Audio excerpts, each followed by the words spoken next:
नमस्कार दोस्तों, स्वागत है आपका हमारे YouTube चैनल फैक्ट मास्टर पर। दोस्तों, आज से एक नई सीरीज़ शुरू हो रही है, यानी कि जो विगत वर्ष हैं 2011 से लगा करके 2019 तक, उसमें मनोविज्ञान के और पर्यावरण का सेक्शन, साथ ही साथ उच्च प्राथमिक स्तर के लिए जो आपका सेक्शन सामाजिक विज्ञान का है और विज्ञान का, तो ये सीरीज़ कंटिन्यू रहेगी। तो जो लोग पहली बार पेपर देने जा रहे हैं या जो लोग पास नहीं कर पाए हैं यूपी टेट, उनके लिए बहुत ही महत्वपूर्ण वीडियो है और ये वीडियो कंटिन्यू रहेंगे। तो आज शुरुआत करते हैं उत्तर प्रदेश शिक्षक पात्रता परीक्षा पर्यावरण अध्ययन से, और ये हल प्रश्न पत्र है 2011 का, यानी कि 2011 में जो भी प्रश्न पूछे गए हैं उत्तर प्रदेश शिक्षक पात्रता परीक्षा में, उसका ये पर्यावरण सेक्शन है। तो दोस्तों, आप की तैयारी कितनी है ये भी आप इस वीडियो में जान पाएंगे यदि आप 30 में 30 लेकर आ गए, क्योंकि यदि आप लगातार टेट दे रहे हैं 2011 का जो पर्यावरण का पेपर है वो कई बार आपने किया होगा, फिर भी क्या आप 30 में 30 ला पाएंगे? कमेंट बॉक्स में ज़रूर बताइएगा कि आप कितने अंक आपने पाए हैं। तो चलिए शुरू करते हैं उत्तर प्रदेश शिक्षक पात्रता परीक्षा का पर्यावरण अध्ययन, जो कि 2011 में पूछा गया है। तो दोस्तों, हम लोग हल करने चल रहे हैं उत्तर प्रदेश शिक्षक पात्रता परीक्षा 2011, और इसको जो है व्याख्या के साथ एक्सप्लेन भी किया जाएगा। तो पर्यावरण प्राथमिक स्तर का ये पेपर है 2011 का। तो पहला प्रश्न लेते हैं। पहला प्रश्न आपकी स्क्रीन पर, हवा में उपस्थित ऑक्सीजन का प्रतिशत क्या है? तो दोस्तों, 2011 में जो पेपर ये आया था, इसमें बहुत सरल प्रश्न थे, लेकिन 4 से 5 प्रश्न बहुत ज़्यादा कठिन थे। तो चलिए बताइए, 44%, 23%, 40% या 21%? तो दोस्तों, वायुमंडल में जो उपस्थित गैसें होती हैं उसमें सबसे ज़्यादा जो गैस पाई जाती है वो पाई जाती है नाइट्रोजन। तो नाइट्रोजन गैस कितनी पाई जाती है? लगभग 78.08%। उसके बाद पाई जाती है ऑक्सीजन। तो ऑक्सीजन एग्जैक्ट कितनी पाई जाती है? 20.95%, 20.95। और आर्गन पाई जाती है 0.93%। कार्बन डाइऑक्साइड जो है, इसको भी ध्यान में रखिएगा, 0.03% कार्बन डाइऑक्साइड। और फिर नियान, हीलियम, मीथेन जैसी गैसें पाई जाती। मीथेन जो है वो सबसे कम पाई जाती है, 0.00017% मीथेन पाई जाती है। तो दोस्तों, हवा में उपस्थित जो ऑक्सीजन का प्रतिशत है वो यहाँ पे क्या होगा? 21 होगा। तो कौन सा विकल्प सही हो जाएगा? विकल्प नंबर डी सही हो जाएगा। तो ये बहुत आसान प्रश्न था और ये प्रश्न आपने जरूर कर लिया होगा। चलिए अगले प्रश्न की तरफ बढ़ते हैं। अगला प्रश्न आपकी स्क्रीन पर, परम ताप पैमाना कौन सा है? सेल्सियस, फ़ारेनहाइट, केल्विन या इनमें से सभी? परम तापक्रम पैमाना कौन सा है? दोस्तों, जो परम तापक्रम पैमाना है वो माना गया है केल्विन। ठीक है, केल्विन। आगे बढ़ते हैं। प्रकाश संश्लेषण संपादित होता है सभी पौधों पर, सभी जंतुओं और पौधों पर, सभी हरे पौधों पर या वायरसों द्वारा? बताइए। प्रकाश संश्लेषण संपादित होता है, बताइए।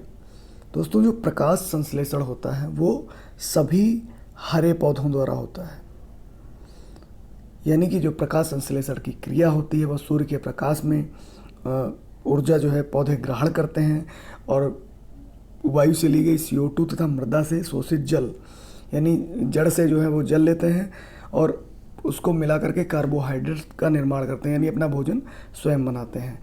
इस प्रकार जो प्रकाश संश्लेषण की क्रिया होती है वो हरे पौधे प्रकाश ऊर्जा को रासायनिक ऊर्जा में परिवर्तित कर देते हैं। तो विकल्प कौन सा सही हो जाएगा? सी। आगे बढ़ते हैं। ध्वनि या ध्वनि प्रदूषण मापा जाता है? बहुत ही आसान प्रश्न है। फॉन में, डेसी में, डेसिमल में या डेसिबल में? दोस्तों, जो ध्वनि नापी जाती है वो नापी जाती है डेसिबल में। बहुत आसान प्रश्न है। आगे बढ़ते हैं। निम्न में से कौन सा पर्यावरण के लिए हानिकारक है? बताइए। 4 प्रश्न आपकी स्क्रीन पर दिए हुए हैं। कागज, कपड़ा, धातु या प्लास्टिक? पर्यावरण के लिए हानिकारक कौन सी चीज़ है? तो दोस्तों, प्लास्टिक एक अच्छेकारी प्रदूषक है जो कि जीवाणुओं द्वारा नष्ट नहीं होता है, या इनकी विघटन की क्रिया बहुत ज़्यादा कम होती है। तो दोस्तों, जीवाणु प्लास्टिक को जो है अपघटित नहीं कर सकते हैं। तो प्लास्टिक जो है प्रदूषण का कार्य करती है, इस वजह से प्लास्टिक जो है पर्यावरण के लिए हानिकारक है। आगे बढ़ते हैं। निम्न में से कौन विश्व उष्मायन का कारण है?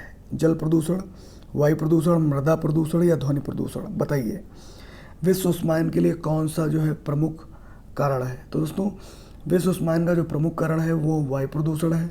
वायुमंडल में उपस्थित वह गैसें जो तापीय अवरक्त विकिरण रेंज के अंतर्गत विकिरणों का अवशोषण एवं उत्सर्जन करती हैं।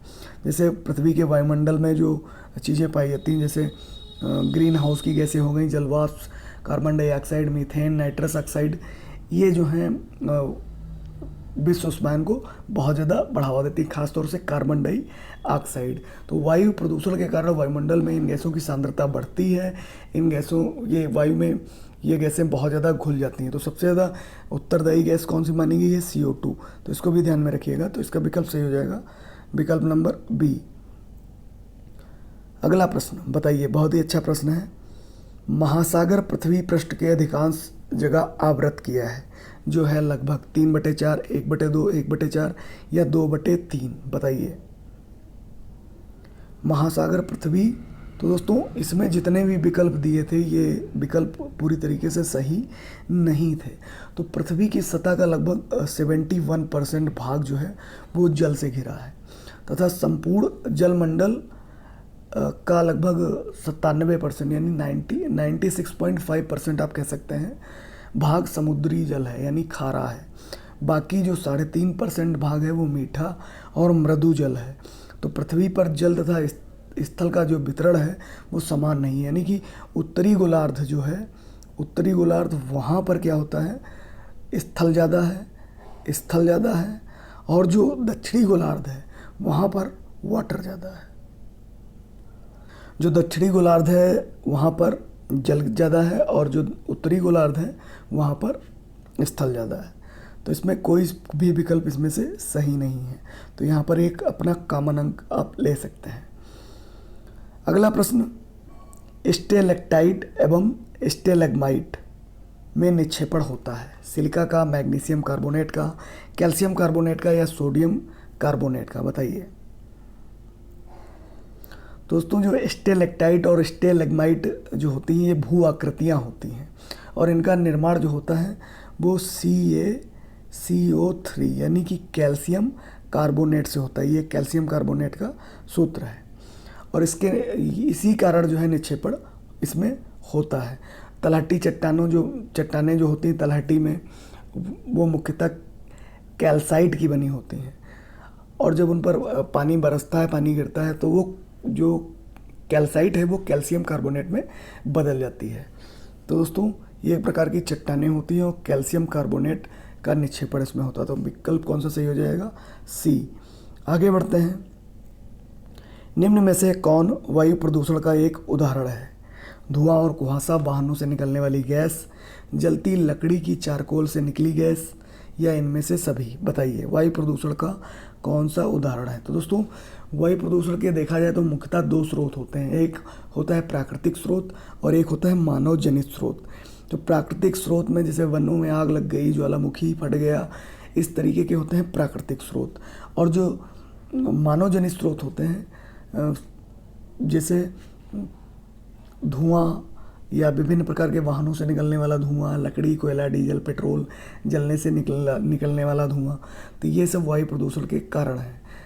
दोस्तों ये जितने भी हैं ये वायु प्रदूषण के कारण है। तो कौन सा विकल्प सही हो जाएगा? विकल्प नंबर D, यानी कि कुछ प्राकृतिक स्रोत से वायु प्रदूषण हो रहा है और कुछ मानव जनित स्रोतों से वायु प्रदूषण हो रहा है। अगले प्रश्न की तरफ बढ़ेंगे। भारत तथा दूसरे देशों में प्रदूषण रोकने के लिए बनाए गए नियम, यहाँ पर रिक्त स्थान है, का प्रयोग रोकता है कागज़ के थैले को, प्लास्टिक के थैले को, नायलॉन के थैले को या चमड़े के थैले को? दोस्तों भारत और विश्व में बहुत सारे ऐसे देश हैं जिन्होंने प्रदूषण रोकने के लिए नियम बनाए हैं। तो उन्होंने मुख्यतः ये बताया है कि जो प्लास्टिक थैले हैं उनका प्रयोग नहीं किया जाना चाहिए, क्योंकि वर्तमान में जो प्लास्टिक है इसका प्रयोग बहुत ज़्यादा हो गया और ये अच्छाकारी है, इसको जीवाणु नष्ट नहीं कर सकते हैं। तो कौन सा विकल्प सही हो जाएगा? विकल्प नंबर B। आगे बढ़ेंगे। पारिस्थितिकी तंत्र का उदाहरण है वायु, तालाब, जल और मृदा। बताइए, बहुत ही अच्छा प्रश्न है। तो दोस्तों जीवमंडल में उपस्थित जितने भी संगठक हैं वो एक समूह में रहते हैं और आपस में क्रिया करते हैं और एक सुनिश्चित क्षेत्र धारण करते हैं। वह क्षेत्र क्या कहलाता है? इकोसिस्टम, यानी कि पारिस्थितिक तंत्र कहलाता है। और पारिस्थितिक तंत्रों के उदाहरण में जैसे घास स्थल है, वन है, तालाब है और झील है। तो यहाँ पर कौन सा विकल्प सही हो जाएगा? बी। बी जो है एक पारिस्थितिकी तंत्र है, तो इसका विकल्प बी सही हो जाएगा। अगले प्रश्न की तरफ बढ़ेंगे। कौन जीवीय कारक नहीं है? पेड़ पौधे, जंतु, सूक्ष्म जीव या प्रस्तर? बताइए कौन जीवीय कारक नहीं है? तो दोस्तों पारिस्थितिक तंत्र में पेड़ पौधे, जंतु, सूक्ष्म जीव जो हैं ये जैविक कारक के अंतर्गत आते हैं। और साथ ही साथ जो प्रस्तर या पत्थर हैं, वायु, ताप, मृदा, जल, ये अजैविक कारक हैं। तो इसमें कौन सा विकल्प सही हो जाएगा? विकल्प नंबर डी सही हो जाएगा। आगे बढ़ते हैं। अधिकतर पेड़ पौधे पाए जाते हैं स्थल मंडल में, वायुमंडल में, जल मंडल में या प्रकाश मंडल में? बताइए। दोस्तों बहुत ही आसान प्रश्न है। पृथ्वी पर अधिकतर जो पेड़ पौधे हैं वो स्थल मंडल में पाए जाते हैं, तो विकल्प कौन सा सही हो जाएगा? ए। आगे बढ़ते हैं। अन्य मृत जंतुओं पर जीवन निर्वाह करने वाले प्राणियों को कहा जाता है। इसमें बहुत सारे लोग जो हैं कंफ्यूज हो जाते हैं। पैरासाइट, डिकम्पोजर, स्कैवेंजर या ओमनीवोर? दोस्तों स्कैवेंजर उन जीव जंतुओं को कहते हैं जो आवासीय क्षेत्र में उपस्थित मृत जंतुओं को खाकर अपना जीवन निर्वाह करते हैं, जैसे गिद्ध है और हाइना है, ये जो है स्कैवेंजर के उदाहरण हैं। तो कौन सा विकल्प सही हो जाएगा? विकल्प सी सही हो जाएगा। अगले प्रश्न की तरफ बढ़ेंगे। सीएनजी का संक्षिप्त रूप क्या है? बहुत ही अच्छा प्रश्न और बहुत बार रिपीट हुआ है। किसी भी स्टेट का आप टेट उठा के देख लीजिए, किसी भी सन का उठा के देख लीजिए, निश्चित रूप से ये प्रश्न जरूर आया रहता है। तो सीएनजी का फुल फॉर्म क्या है? तो यहाँ पे clean natural gas, compressed natural gas, carbonized natural gas, carburetted natural gas. तो दोस्तों सीएनजी जो होती है वो कंप्रेस्ड नेचुरल गैस होती है, यानी कि संपीड़ित प्राकृतिक गैस। आगे बढ़ेंगे।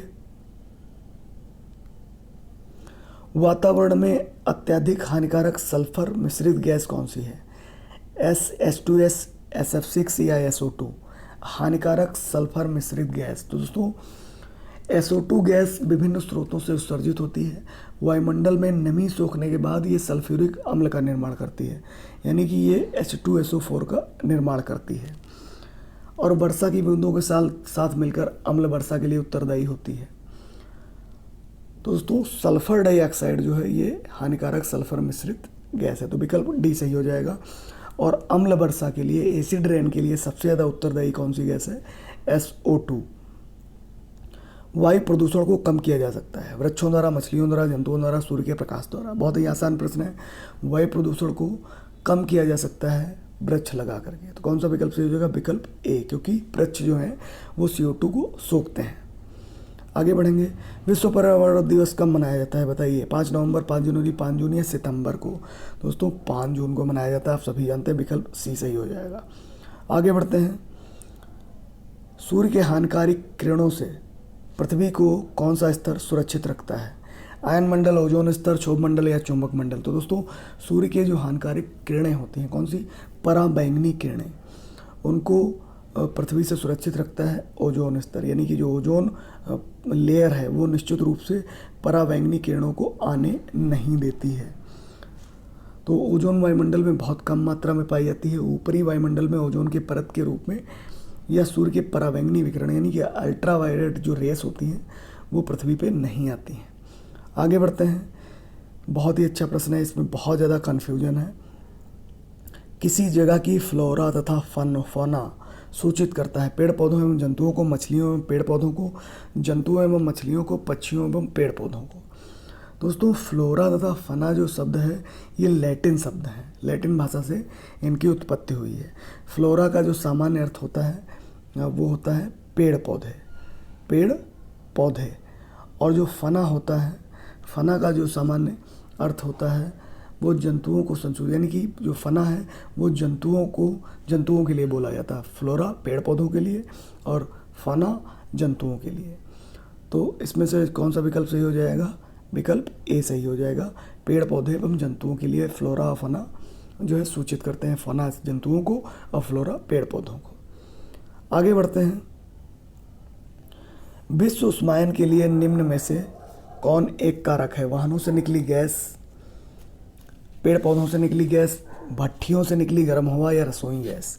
दोस्तों विश्व उष्मायन के लिए मुख्य रूप से कौन सी उत्तरदायी होती है, मैंने अभी बताया CO2।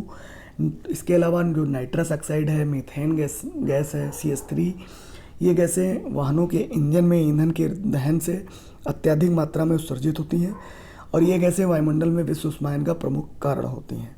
तो इसका कौन सा विकल्प सही हो जाएगा, वाहनों से निकली हुई गैसें, विकल्प ए। धातुमय प्रस्तर किसे कहा जाता है, बिटुमिन, बॉक्साइट, मेटालॉइड या अयस्क। धातुमय प्रस्तर किसे बोलते हैं, बताइए। तो दोस्तों प्राकृतिक अवस्था में लगभग सभी अयस्क पाए जाते हैं और इन्हीं धात्विक अयस्कों को क्या बोलते हैं, धातुमय प्रस्तर बोलते हैं। यानी अयस्क जो होते हैं ये धातुमय प्रस्तर कहलाते हैं। तो विकल्प कौन सा सही हो जाएगा, डी। आगे बढ़ते हैं। पेड़ पौधे प्रदूषण हटाते हैं क्योंकि वह अवशोषण करते हैं, sulphur dioxide, carbon dioxide, carbon monoxide या नाइट्रोजन। दोस्तों बहुत ही अच्छा प्रश्न है। तो पेड़ पौधे सोखते हैं कार्बन डाइऑक्साइड को। तो कौन सा विकल्प सही हो जाएगा, बी। आगे बढ़ेंगे। भूकंप मापा जाता है बोफोर्ड पैमाने से, न्यूटन डेसिबल या रिएक्टर पैमाने पर। तो दोस्तों भूकंप की तरंगों को सीस्मोग्राफ यंत्र से नापा जाता है और रिएक्टर पैमाने पर नापा जाता है और इस पैमाने को विकसित किया था चार्ल्स रिएक्टर ने। ये भी आप ध्यान में रखिएगा। तो विकल्प कौन सा सही हो जाएगा, डी। आगे बढ़ते हैं। महासागरों में जलस्तर वृद्धि का क्या कारण है, ध्रुवीय प्रदेश में बर्फ का पिघलना, अत्यधिक वर्षा या अम्ल वर्षा या इनमें से कोई नहीं। दोस्तों ग्रीन हाउस गैसों के प्रभाव से जो भूमंडलीय ताप बढ़ जाता है, इसके बढ़ने से जो है ग्लेशियर पिघलने लगते हैं। यानी ध्रुवीय प्रदेश में जो बर्फ़ होती है वो पिघलने लगती है जिससे जलस्तर बढ़ जाता है। तो विकल्प कौन सा सही हो जाएगा, ए। निम्न में से कौन सी अंतर्राष्ट्रीय संस्था पूरे विश्व में पर्यावरण सुरक्षा की देखभाल करती है, WWF, WHO या पेटा या UN। दोस्तों जो वर्ल्ड वाइल्ड फंड है ये इसकी स्थापना 1961 में की गई थी। तो पेटा हो चाहे WHO हो चाहे UN हो, पर्यावरण की दृष्टि से सभी जो है इसकी देखभाल करते हैं, लेकिन इसमें से जो मेन है वो WWF है और इसका प्रतीक चिन्ह कौन सा है, ज्वाइंट पांडा। तो इनका प्रमुख उद्देश्य WWF क्या होता है, आनुवंशिक जीवों और पारिस्थितिकी विभिन्नताओं का संरक्षण करना। तो WWF के अलावा जो पेटा होती हैं, UN है, ये भी जो है संगठन पूरी तरीके से पर्यावरण सुरक्षा की देखभाल करते हैं। तो ये एक कॉमन नंबर आपको मिल जाता है। आगे बढ़ेंगे। कीटनाशकों के अत्यधिक इस्तेमाल से क्या होगा, वायु प्रदूषण, जल प्रदूषण, ध्वनि प्रदूषण या इनमें सभी, बताइए। दोस्तों कीटनाशियों के अत्यधिक जो इस्तेमाल से होगा क्या, जल प्रदूषण होगा। यानी कि जो वर्तमान समय में फसलों से अधिक उत्पादन करने हेतु कृषि में नई जो है प्रयोग बढ़ते जा रहे हैं, नई पद्धतियां बढ़ती जा रही हैं और इन पद्धतियों के चलते जो रासायनिक उर्वरक हैं, कीटनाशक हैं, इनका प्रयोग बहुत ज़्यादा हो रहा है। इन रासायनिक तत्वों के प्रयोग के कारण जल प्रदूषण की समस्या उत्पन्न हो जाएगी।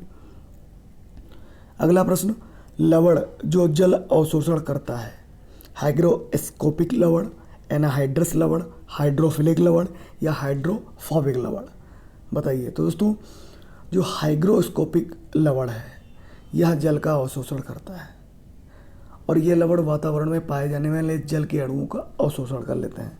तो विकल्प कौन सा सही हो जाएगा, ए। आगे बढ़ते हैं। 29 की तरफ चलते हैं। कमेंट बॉक्स में बताइएगा कि कितने प्रश्न आपने सही किए हैं।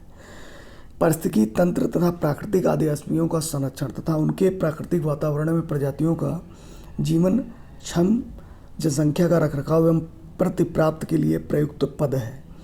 इसको फिर से एक बार पढ़ लीजिएगा। क्रोड संरक्षण, स्वस्थानीय संरक्षण, अपस्थानीय संरक्षण, परिधीय संरक्षण। तो दोस्तों वन्य जीवन का जो स्वस्थानीय संरक्षण, जिसे इन सीटू कंजर्वेशन बोला जाता है, में प्रजातियों का संरक्षण प्राकृतिक आवास में किया जाता है।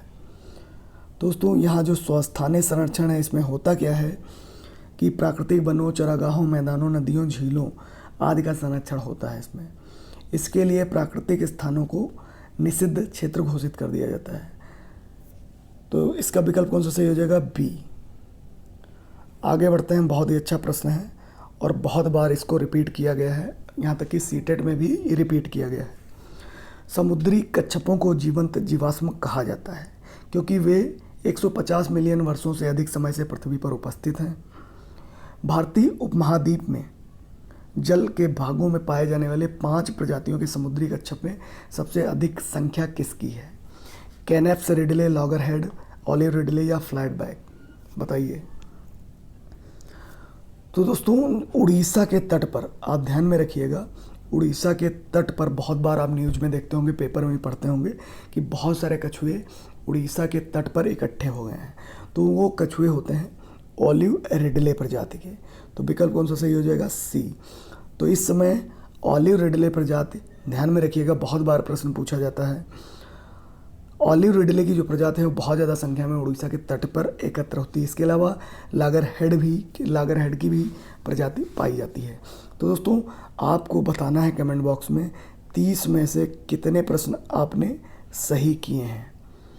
जल्द ही मिलते हैं एक नए प्रश्न पत्र के साथ, कंटिन्यू करेंगे इसको। जितने भी प्रश्न आए हैं, जितने भी प्रश्न पत्र पर्यावरण और मनोविज्ञान के हैं, उनको कंप्लीट करेंगे। तो आप लोग हमारे चैनल से जुड़ जाइए। जो लोग नए हैं उनके लिए ये सीरीज़ बहुत ही इम्पॉर्टेंट है। दोस्तों, वीडियो कैसा लगा कमेंट बॉक्स में ज़रूर बताइएगा। हमारे चैनल को सब्सक्राइब कीजिए, इस वीडियो को शेयर कीजिए। जल्द ही मिलेंगे एक नए इन्फॉर्मेटिव वीडियो के साथ। तब तक के लिए जय हिंद।